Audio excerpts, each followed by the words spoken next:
पुराने जमाने की बात है। दूर किसी जंगल में सभी पक्षियों ने अपने अपने घरों में फलदार पेड़ लगाए हुए थे, जिससे उन्हें भोजन की कोई भी चिंता न होती। तोते का अमरूद का पेड़ हरा भरा था और उस पर बड़े बड़े मीठे अमरूद लगे हुए थे।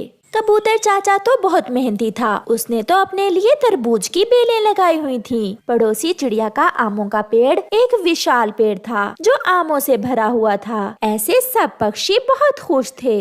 उसी जंगल में एक कौवा और कौवी भी रहते थे, जो बहुत आलसी थे और निकम्मे थे। उन्होंने अपने घर के पास आम का पेड़ तो लगाया हुआ था, मगर वो सेवा न करते। वो पेड़ सूख गया था। आज कालू कौवे की पत्नी गोरी कौवी अपने पति से कहती है, कालू जी, अब कोई भी पक्षी हमें भोजन नहीं देता क्योंकि हम आलसी हैं। तुम जाओ और मेरी माँ से कुछ भोजन ले आओ। 2 रोटियां बनाकर मुझे बांध दो। अगर रास्ते में मुझे भूख लगी तो खा लूंगा। मुझे पता है तुम भूखे पेड़ कहाँ उड़ सकते हो। मैंने रोटियां पकाकर इस कपड़े में बांध दी हैं। अब तुम जाओ। फिर कालू कौवा अपनी पत्नी से रोटी पकड़ता है और घर से निकलता है। रास्ते में जाते हुए कौवे का ध्यान तो बार बार रोटी की तरफ जा रहा था। भूख भी लगी है। मैं पहले इस पेड़ के नीचे बैठकर रोटी खा लेता हूँ और फिर बाद में बाकी का सफर करूँगा। ये सोचकर कालू कौवा एक पेड़ के नीचे बैठ जाता है। वो अभी रोटी खाना शुरू ही करता है कि वहाँ एक बूढ़ी फाख्ता आ जाती है। कौवे बेटा, मैं इस सूखे पेड़ के तने में रहती हूँ। मैं कल से भूखी हूँ, मुझे कुछ खाने को दो। कौवा था तो बहुत लालची, मगर उसके पास 2 रोटियाँ थी। वो उनमें से एक रोटी बूढ़ी फाख्ता को दे देता है। लो बूढ़ी माँ जी, मेरे पास 2 रोटियां हैं। एक आप खा लो, एक मैं खा लेता हूँ। बूढ़ी फाख्ता कौवे से रोटी लेकर खा लेती है। तुम बहुत अच्छे कौवे हो। मैं तुमसे बहुत खुश हुई हूँ। मैं तुम्हारी एक इच्छा पूरी कर सकती हूँ बेटा। बताओ क्या मांगना चाहते हो? ये सुनकर कौवा बहुत खुश होता है। सच? क्या सच में माँ जी? हाँ कौवे बेटा, मांगो, तुम क्या चाहते हो? तो माँ जी, मेरे घर के पास एक आमों का पेड़ है। वो सूखा हुआ है। आप उसे हरा कर दें और उस पर मीठे मीठे आम भी लग जाएं। जाओ कौवे बेटा, तुम घर जाओ। तुम्हारे घर पहुँचने से पहले पहले तुमने जो मांगा है तुम्हें मिल जाएगा। कालू कौवा खुशी खुशी वहाँ से घर वापिस उड़ता है। दूर से ही कौवा अपना सूखा हुआ पेड़ हरा भरा देखकर बहुत खुश होता है। गोरी, गोरी कहाँ हो? बाहर आओ, जल्दी बाहर आओ। गोरी भी घर से बाहर आ जाती है। हाय मैं मर गई कालू जी, ये हमारा पेड़ कैसे हरा भरा हो गया और इस पर तो मीठे मीठे आम भी लगे हुए हैं। फिर कालू कौवा अपनी पत्नी को सारी बात बताता है। मैंने उस बूढ़ी माँ जी को एक रोटी दी और उसने मेरी एक इच्छा पूरी कर दी। अब तो खुश होना, हमारे भोजन की चिंता खत्म हुई। हाँ कालू जी, अब तो हम मजे मजे से मीठे मीठे आम खाएंगे। रात को गोरी अपने घोंसले में लेटी हुई थी तो गोरी कालू से कहती है, पति जी एक बात कहूँ? कहो कहो गोरी, क्या बात है? ये घर बहुत पुराना है। क्या हो अगर वो बूढ़ी फाख्ता हमें एक नया और बड़ा घर भी दे दे? इसके लिए तो कल मुझे फिर रोटी लेकर जाना होगा उसी जगह पर। मैं भी कालू जी, मैं भी साथ जाऊंगी। फिर दूसरे दिन वो ऐसा ही करते हैं। कालू की पत्नी एक रोटी बनाती है और वो पति पत्नी रोटी लेकर घर से निकलते हैं। गोरी और कालू कल वाली उसी जगह पहुंच जाते हैं। कालू रोटी कपड़े से निकाल कर रखता है और आवाज देता है, बूढ़ी माँ जी आए और रोटी खा लें। कालू जी क्या आएगी वो बूढ़ी माँ जी? वो सामने वाले पेड़ के तने में रहती है वो बूढ़ी माँ जी। वो मेरी आवाज सुनकर जरूर आएगी। फिर उसी पेड़ के तने में से वो बूढ़ी फाख्ता निकल कर आती है। कौवे बेटा, मुझे तो आज भूख नहीं है। माँ जी आप खाकर तो देखें, आज मैंने देसी घी वाला पराठा बनाया है आपके लिए। फिर कौवे के कहने पर वो बूढ़ी फाख्ता रोटी खा लेती है। बोल बोल बूढ़ी माँ जी, अब बोल भी। गोरी दिल ही दिल में ऐसा कहती है। कौवे और कौवी, मैं एक रोटी के बदले सब पक्षियों की एक इच्छा पूरी करती हूँ। मांगो, तुम क्या मांगते हो? घर, नया घर बना दे हमारे लिए, ऐसा घर जिसे देखकर सब पक्षी हैरान हो जाए, मेरे मैके वाले भी खुश हो जाए मेरा घर देखकर। गोरी ऐसे एक ही सांस में सब कहती है। आप वापस जाओ, आपके जाने से पहले पहले नया घर बन जाएगा। ये सुनकर कौवा और कौवी बहुत खुश होते हैं और वो वापस उड़ते हैं। उनका घर नया बन चुका था, जिसे देखकर कौवा और कौवी बहुत खुश होते हैं। चिड़िया, कबूतर और तोता कौवी और कौवे का नया घर देखने आते हैं। कालू और गोरी, ये कैसे आपने नया घर बना लिया? क्यों छोटी चिड़िया, हमारा नया घर नहीं हो सकता? हमने आज ही दूसरे जंगल के लकड़हारे से बनवाया है ये नया घर। कालू, अगर इतने ही पैसे थे तुम्हारे पास तो मेरा उधार ही चुका देते। कालू चुप रहता है, मगर गोरी बोलती है। ओए गंदी आंखों वाले मोटे कबूतर, चल भाग यहाँ से। अब हम पहले वाले आवारा और आलसी कौवे नहीं रहे, अब हम अमीर कौवे बन गए हैं। लुटा देंगे तुम्हारे पैसे भी। और मोटी चोंच वाले तोते, अपनी चोंच बंद ही रखना, कहीं नजर ना लगा देना मेरे घर को। सब पक्षी शर्मिंदा होकर वहाँ से चले जाते हैं। कौवा और कौवी नए घर में चले जाते हैं। गोरी कौवी तो नए घर में कभी इधर तो कभी उधर बैठ रही थी। कालू जी, मेरी माँ तो ये घर देखकर खुश हो जाएगी। मत भूलो गोरी, ये सब मेरी वजह से हुआ है। तुम तो मेरे सुंदर काले कौवे हो, अब मेरी एक और बात मान लेना। बताओ बताओ पत्नी जी, अब क्या बात है? कल हम फिर एक रोटी लेकर जाएंगे और बूढ़ी माँ से मेरे लिए सोने के गहने लेंगे। कालू चुप रहता है। दूसरे दिन गोरी सुबह सवेरे ही कालू को उठा लेती है। कालू जी, मेरे सुंदर पति जी, मैंने रोटी बना ली है, चलो मेरे साथ चलो।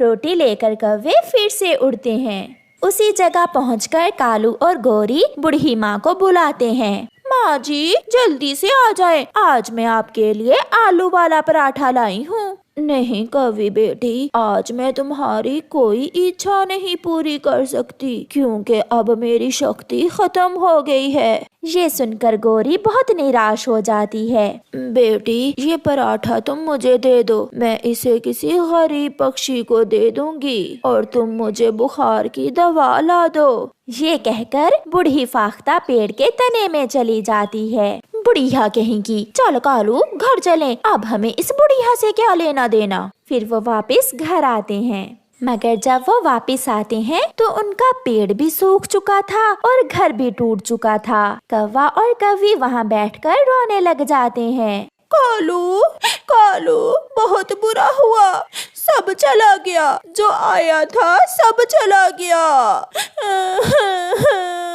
वो बूढ़ी फाख्ता वहाँ आती है। लालची और खुदगर्ज पक्षियों का यही अंजाम होता है। ऐसा कहकर वो बूढ़ी फाख्ता वहाँ से गायब हो जाती है। कौवा और कौवी रोते रह जाते हैं। प्यारे दोस्तों, इस कहानी से हमें सीख मिलती है कि कभी लालच ना करो, क्योंकि ज्यादा के लालच में थोड़े से भी हाथ धोना पड़ता है। आपका धन्यवाद। चिड़िया उड़ते उड़ते दूर निकल गई थी। वो इंसानों की बस्ती की तरफ पहुँच जाती है। किसान और उसकी पत्नी अपने खेत में काम कर रहे थे। मैंने खेत में बीज डाल दिया है, अगर पक्षी बीज उठा कर ले गए तो हमारी फसल नहीं उगेगी। आप चिंता ना करें, चिड़िया आने ही वाली होगी। मैं चिड़िया को समझा दूंगी कि वो दूसरे पक्षियों को बता दे कि खेत से दाना ना उठाएं। चिड़िया भी वहाँ आ जाती है। छोटी चिड़िया, मैं कब से आपका इंतजार कर रही थी। माँ जी, क्या हुआ? सब ठीक तो है? हाँ चिड़िया, आप अपने दूसरे सब दोस्तों को बता दें कि वो हमारे खेत से दाना ना उठाएं, क्योंकि पिछली बार भी सारा दाना पक्षी उठा कर ले गए थे और हमारी फसल आधे से भी कम हुई थी। मगर माँ जी, हम पक्षी भूख से मरे, क्या करें हम? मैं हर रोज आप पक्षियों के लिए इस पेड़ पर दाना रख दिया करूँगी। आप सब बारी बारी आकर दाना खा लिया करना। ये सुनकर चिड़िया बहुत खुश होती है। ये तो बहुत अच्छा सोचा है आपने। ऐसे हम गरीब पक्षियों को भोजन भी मिल जाएगा और आपके खेत का नुकसान भी नहीं होगा। फिर चिड़िया वापस जंगल, किसान और उसकी पत्नी अपनी बैलगाड़ी जोतकर अपने घर चले जाते हैं। दोस्तों, मैंने आप सबको इसलिए बुलाया है कि कोई भी पक्षी किसान के खेत से दाना नहीं खाएगा। तो क्या हम भूखे मर जाएंगे? नहीं मिट्ठू, किसान की पत्नी एक बर्तन में दाना डालकर पेड़ पर रख दिया करेगी। हम उस बर्तन से दाना खा लिया करेंगे।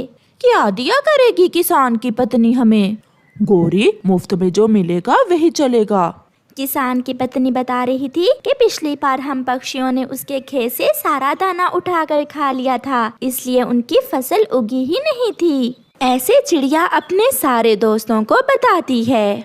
और क्या बता रही थी छोटी चिड़िया? ये भी बताया कि किसान की पत्नी हमारे लिए बर्तन में दाना डालकर पेड़ पर रख दिया करेगी। बहुत मुश्किल है। मेरी तो आदत है घूम फिर कर दाना खाना, छीन कर खाना, किसी को तंग करके खाना। मुझसे रहा नहीं जाएगा। कालू जी, मैं भी यही सोच रही हूँ। चलो कल जाकर देखेंगे। फिर दूसरे दिन सब पक्षी इंसानों की बस्ती की तरफ जाते हैं। पेड़ पर एक बर्तन में किसान की पत्नी ने दाना रखा हुआ था। चिड़िया दाना खाती है, कबूतर भी खा लेता है। मिट्ठू तो पहले ही दाना खा चुका था। सूखे चने खाकर गोरी मेरा तो पेट ही नहीं भरा। मुझे भी जरा स्वाद नहीं आया।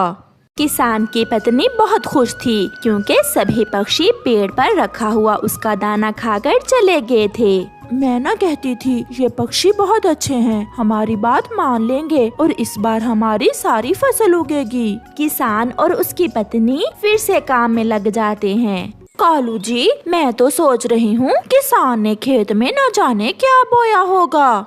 कोई सूरजमुखी के बीज या फिर आलू, सरसों के दाने या फिर कोई स्वादिष्ट बीज। मेरा तो दिल कर रहा है मैं कल किसान के खेत से ही दाना खाऊं। मेरा भी दिल ऐसे ही कर रहा है। दूसरे दिन चिड़िया गोरी कौवी और कालू कौवे को बुलाने आती है। गोरी बहन चले, किसान की पत्नी ने दाना रख दिया होगा। नहीं चिड़िया, आज हमें भूख नहीं है, आज हम नहीं जाएंगे। जैसे आपकी इच्छा। चिड़िया चली जाती है। थोड़ी देर बाद कौवा और कौवे भी घर से निकलते हैं। वो किसान के खेत के पास जाकर एक पेड़ के पीछे छुपकर बैठ जाते हैं। अभी किसान और उसकी पत्नी खेत में ही हैं। जब वो घर जाएंगे तो फिर हम खेत से दाना चुरा लेंगे। कबूतर भैया, कुछ दाने मिट्ठू के लिए भी ले लेना। आज मिट्ठू साथ नहीं आया। कौवा और कौवी भी नहीं आए, वो कहाँ है आज? मैं गई थी उन्हें बुलाने, मगर गोरी ने कहा कि आज उन्हें भूख नहीं है। चिड़िया और कबूतर दाना खाते हैं और वहाँ से चले जाते हैं। किसान की पत्नी और किसान भी घर चले जाते हैं। कौवा और कौवी किसान के खेत में आकर बैठ जाते हैं। सूरजमुखी के बीज, ये तो मुझे बहुत पसंद हैं। अब पता चला किसान ने तो खेत में सूरजमुखी के बीज बखेरे हुए हैं। वो जी भर के सूरजमुखी के बीज खाते हैं। वो तो किसान का आधा खेत खाली कर देते हैं और वहाँ से चले जाते हैं। पति जी, कुछ तो है, पक्षी भी दाना नहीं खाते, तो फिर हमारे खेत में बोए हुए बीज कम क्यों हैं? कहाँ जा सकते हैं बीज? कहीं ऐसा तो नहीं कि पक्षी ही बीज खा गए हों? चिड़िया, मिट्ठू और कबूतर भी आ जाते हैं। चिड़िया, सच सच बताओ, आप में से कोई हमारे खेत में से भी बीज खा रहा है? नहीं नहीं माँ जी, हमने आपसे वादा किया था कि हम खेत से बीज नहीं खाएंगे। मगर चिड़िया, कुछ तो है, हमारे खेत में बीज आधे से भी कम है। चिड़िया, ये जरूर उन दुष्ट कौवों का काम है। किसान जी, आपके पास कोई जाल है क्या? हाँ, मेरे पास जाल तो है। आप वो जाल खेत में लगाएं, हम भी देखें कि कौन पक्षी है जो वादा पूरा नहीं कर रहा। फिर किसान खेत में जाल बिछा देता है और वो सब छुप जाते हैं। किसान और उसकी पत्नी झाड़ियों के पीछे और पक्षी एक पेड़ के पीछे। थोड़ी देर बाद गोरी कौवी और कालू कौवा अपने ढेर सारे दोस्तों के साथ खेत में आते हैं और किसान के खेत से दाना खाना शुरू करते हैं। दोस्तों, देखा, हमने सच कहा था कि सूरजमुखी के बीज बहुत स्वादिष्ट हैं। इतने में किसान जाल की रस्सी खींच लेता है। और मेरा डंडा भी बहुत स्वादिष्ट है। ना ना किसान जी, मुझे ना मारना, मुझे तो ये कालू लेकर आया है खेत में, मैं तो पेड़ से दाना खा रही थी। और हमें भी ये कालू ही लेकर आया है। किसान सबको छोड़ देता है। गोरी और कालू की खूब पिटाई होती है। दूसरे सब पक्षी अपने दोस्त कालू की इस हरकत पर किसान की पत्नी से बहुत शर्मिंदा थे।